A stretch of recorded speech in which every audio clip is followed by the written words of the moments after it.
Hey, this is Layla here, the regulator, and what I want to talk about is being a bitch. How that's not a bad thing. Um, I think society in general is very good at trying to constantly put women in their place. Because if we really did not take crap off society in general, women would basically rule this society, just simply us being. And I know a lot of women do not believe that, but I am completely confident. Um, what keeps us down is our jealousy for one another, our competition, everything that's basically dictated by men. Our our need to be put above, our need to be accepted by men, our need to be put just put in our place because we shouldn't do this and shouldn't do that. I saw something today that really revolted me, and they were saying that women, how do women feel about paying for dates? And, most women were like, oh, it's okay, but I wish the guy would pay, but, this is a new age. First of all, I'm not trying to hear any of that because until we get paid better and equal to a man, okay, I'll help you pay for dates. People don't really understand at all why men paid for dates and where this came from.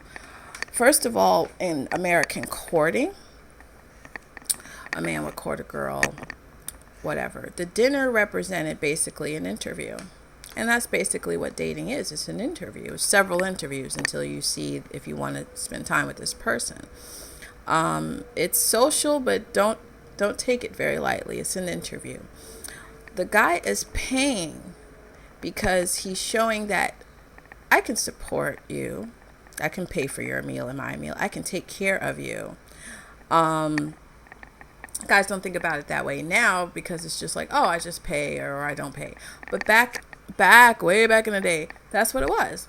I can feed you. I can show you a good time. I can do this. I can do that. It's not bothering me. I can afford it. And that's why guys paid.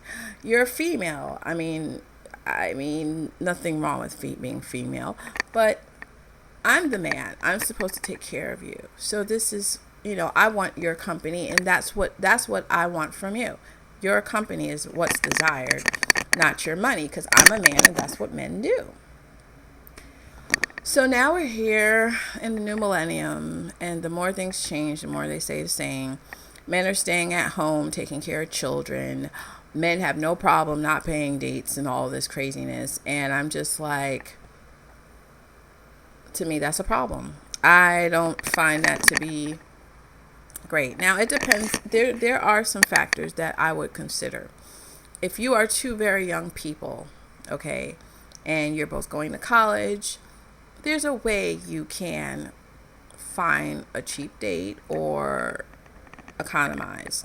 If there's occasions, let's say you're a man, graduated from law school or he graduated from, I don't know, culinary school, of course, take him out. Buy him, something nice. There's nothing wrong with that. But to go out on dates every time and to pay for them, no, because a guy that you're dating, and yes, a guy that you're dating should be making decent money. Um, that shouldn't even be a problem to him. That shouldn't even be, oh, I'm always paying, and if it's a problem, that means he doesn't have enough money to watch out for you or to take care of you. And why would you want to build a life with someone like that if it's a problem? If it's a problem where he's bitching about every little bill, then that's a person that's not really going to have your back. Not only financially, he's not going to have your back, but emotionally, he won't. Because at the end of the day, he's looking out for himself. Men know that money is power. Men believe in their mind that money makes them a man. I'm not saying that that's right, but that's what they believe. And if a guy can throw that out the window, when he knows instinctually in his mind that that's what makes him a man, and he doesn't have any problem with you paying for date after date after date, he doesn't have any problem staying at home watching the kids that came out of your body and the pain that you suffered through, he's not much of a man. And a lot of you are going to sit here and debate with me and say that's wrong and that's not true. You shouldn't say that. I don't mind paying for dates because I have the money to pay for it and this and that. And I'm here to tell you that deep down inside, you're just lying to yourself to make yourself feel better, because you really don't want that. And if you have the money to pay for it, that's there's nothing wrong with that. But I don't care what anyone says. This is the new millennium, but things are still in the dark ages, and we all know at the end of the day that men feel a certain way about men and women's roles. I don't care if you're a new age woman and I make six figures and all. You're gonna want a guy to buy you flowers, right? You're gonna want him to take you out and treat you to a good time. And if you say that you don't, then you're full of it. And I don't even want to entertain the thought of it. It's just ridiculous. Because the thing is that as much as you want to pay for dates most of the time or half of the time, you're still not seen as equal in this society. Period. Your value is based on looks first. Nope, I take that back. It's based on your youth, your looks, and then everything else comes after. If you're going to debate with me if this is true or not, I really have no time to break down the evidence of that, because if we weren't so based on looks, then all weather women or news women would be all the way up to their 60s on TV. All the singers we have, they all would be well into their 90s. And I mean singers that started 20 years ago, not ones that started 7 years ago, because they earned the legend status. And that really wasn't the biggest deal then. But right now, we would have really talented people. It wouldn't matter what they look like. That would be famous singers. But they're not. Everyone's very good looking and they have the whole package, but they're talentless, and that's the truth. There was a study done, and they had it on 20 years ago, where they interviewed a not so good looking lady with all the qualifications, and they had a beautiful woman that hardly had any qualifications. And what happened was this: the woman that wasn't so quote unquote good looking, she was offered less money and a possibility she would get hired. The good looking girl was offered more money and they were going to hire her. So there you go. I told you what you need to do to harness your looks into power, and I will be getting much into that in my book. So, but with that being said,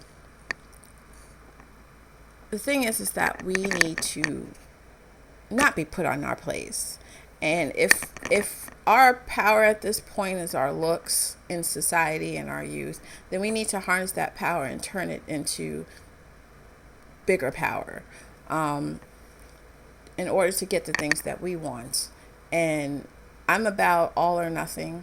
When there's something that you want, as long as you're not punishing someone and as long as you're not hurting someone emotionally, you have to go for what you know. You have to do what you have to do. I'm about realism. I'm about real life. I'm not going to give you these fake little fluffy stories about, oh, just be you and it's your inner beauty and everything. No, because that's not the society we live in. We live in a very narcissistic society, very shallow, materialistic. This is what we live in. And I want to teach you how to survive that. Okay? So it's kind of annoying when they have these little studies and we're supposed to just be like, oh, okay, that's fine, I will pay and la la la. I'm not really a fan of that. And I'm about us empowering ourselves and being the best that we can be. And I'm about just going to the max. Going to the max. Don't stop. Just keep going. And don't take anything off any man. I want you to know that you're a queen. I want you to believe that. And if you don't believe it, you got to take the steps to do that. If you look in the mirror and there's something in there you don't like, and you're not convinced when you look in the mirror that you're a queen, then you need to do what you have to do. So when you do look in the mirror, you are a queen. Okay? If you have to go to the surgeon, if you have to get lipo, if you have to lose whatever it takes for you to look in the mirror and say, I'm a queen. You do it. All or nothing. This is your life. You have to fight for your life. I tell you this all the time. Nobody will fight for your life but you. I don't care who it is. No one loves you more than you, and you have to love you. Okay? So if that's what you have to do, that's what you have to do. But you have to realize, even if you're not at your most convincing queen state right now, you are. There was a time where men would fight over women they never even had sex with, to the death, just to have a chance with her.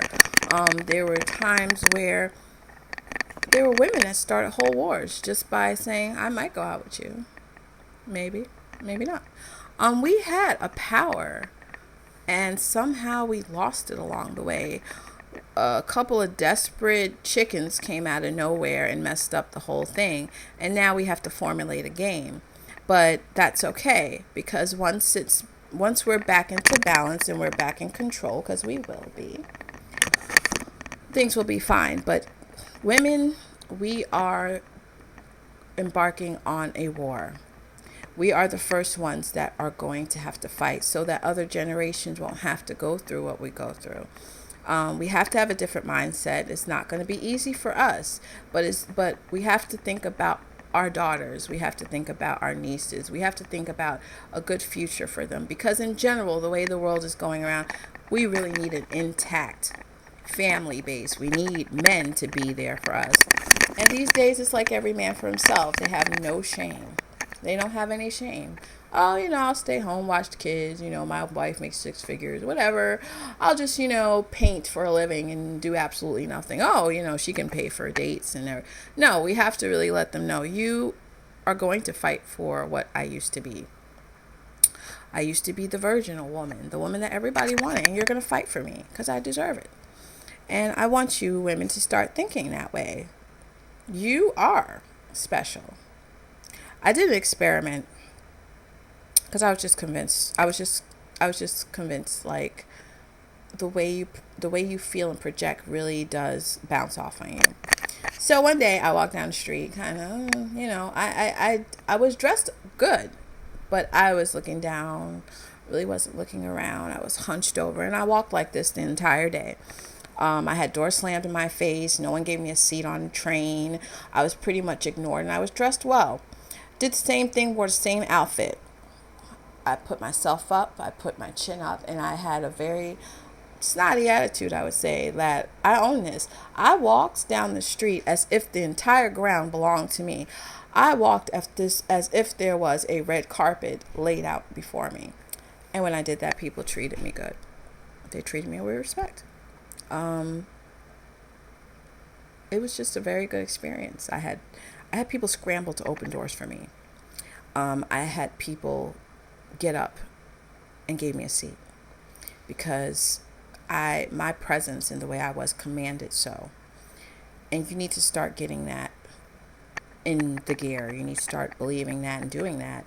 And once you do that, and you will create this force that cannot be ignored. And if you're not convinced in it when you look in the mirror, then like I told you, you need to do what you have to do it. I am not against surgery. I'm not against any of that. And for those who are about to debate me and say that's wrong and you should care about yourself, then continue to be stagnated in some way, because I don't see Rosie O'Donnell on the cover of Vogue half naked. So until that happens, anyway, do what you have to do to be the best. But you are a queen, and don't allow these studies and things like that to make you submissive. No one will put us back in our place. There is no place to be put back into because we blew that away. It's our time now, and let's claim it. This is Layla signing off. See ya.